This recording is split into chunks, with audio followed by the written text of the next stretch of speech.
বন্ধুরা, হাড় ক্ষয় কিভাবে রোধ করবেন? ঘরোয়া উপায়ে হাড় ক্ষয় কিভাবে রোধ করা যায়? হাড় ক্ষয়ের ফলে আমাদের হাড়ের জয়েন্টে ব্যথা হয়। এই ব্যথা থেকে এবং হাড় ক্ষয় বন্ধ করার জন্য কি কি করতে হবে সেটা আজ আমি এই ভিডিওতে আপনাদেরকে বলব।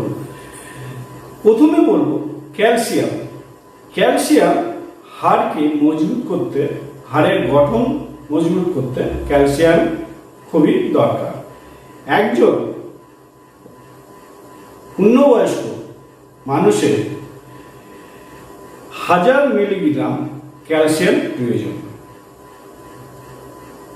একজন বাচ্চার ক্ষেত্রে প্রয়োজন হয় হচ্ছে 1300 মিলিগ্রাম ক্যালসিয়াম, আর একজন বয়স্ক লোকের ক্ষেত্রে দরকার হয় হচ্ছে 1200 মিলিগ্রাম ক্যালসিয়াম। এই ক্যালসিয়াম বাচ্চাদের কেন বেশি দরকার হয়? বাচ্চারা যখন বড় হতে থাকে তাদের হাড়ের গঠন আস্তে আস্তে হতে থাকে। ছোট বয়সে বাচ্চাদের হাড়ের গঠন পুরোপুরি হয়ে ওঠে না। এই ছোট বয়সে হাড়ের গঠন মজবুত করে এবং গ্রোথ করার জন্য ক্যালসিয়াম এদের শরীরে বেশি দরকার হয়। 2 নম্বর বলবো সবুজ শাকসবজি। আমরা সবাই জানি সবুজ শাকসবজিতে কি থাকে? পর্যাপ্ত পরিমাণে ক্যালসিয়াম থাকে। দুধে, ডিমে এতেও ক্যালসিয়াম থাকে। সবুজ শাকসবজিতে বেশি পরিমাণে ক্যালসিয়াম থাকে। তাই আমাদের ডেলি খাবার রুটিনের মধ্যে রাখতে হবে সবুজ শাকসবজি। সবুজ শাকসবজি প্রতিদিন আমাদের খাওয়া দরকার, কারণ এতে প্রচুর পরিমাণে ক্যালসিয়াম থাকে। 3 নম্বর বলবো আমিষ খাবার। যেমন আমিষ খাবার বলতে কি? মাছ, মাংস, ডিম, দুধ, বিভিন্ন ধরনের ডাল। এতে কি 50% ক্যালসিয়াম থাকে। আমাদের খাওয়ার তালিকায় মাছ, ডিম, দুধ অল্টারনেট করে রাখা খুবই দরকার। আমাদের ক্যালসিয়ামের জন্য খুবই এটা প্রয়োজন।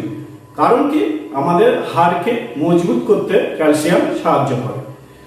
তাই এই খাবারগুলো, এই আমিষ খাবারগুলো অবশ্যই প্রতিদিন অল্টারনেট করে বাড়িতে রাখা অবশ্যই দরকার।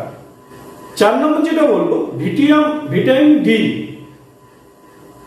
4 নম্বর যেটা বলবো ভিটামিন ডি। এই ভিটামিন ডি যুক্ত খাবার কি করে? হাড়কে মজবুত করে।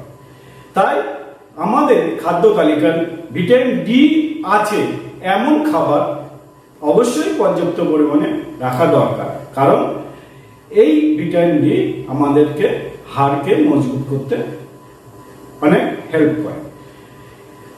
সাথে সাথে এটা জানা দরকার বয়স্করা কেন হাড়ের ব্যথায় ভোগে। হাড়ের বিভিন্ন ক্ষয় হয়, অস্টিওপোরোসিস হয়। এই অস্টিওপোরোসিস বয়স্কদের কেন? ক্যালসিয়ামের ঘাটতির জন্য সাধারণত এই অস্টিওপোরোসিস দেখা যায়। যদি নিয়মিত এই খাবারগুলো খেতে থাকে তাহলে বয়স হওয়ার পরে এই অস্টিওপোরোসিসের যে রোগ, সেই রোগটি হবে না। অস্টিওপোরোসিস খাবার, ভিটামিন সি যুক্ত খাবার যদি খাওয়া যায় তাহলে এই রোগটা হবে না। তাই প্রথম থেকে অবশ্যই এই খাবারগুলো নিয়মিত খাদ্য তালিকায় রাখবেন। তাহলে দেখবেন বয়স হলে আপনাদের জয়েন্টের পেন অনেক কম থাকবে এবং হাড় ক্ষয়জনিত রোগ আপনাদের না হওয়ার চান্স অনেক থাকে।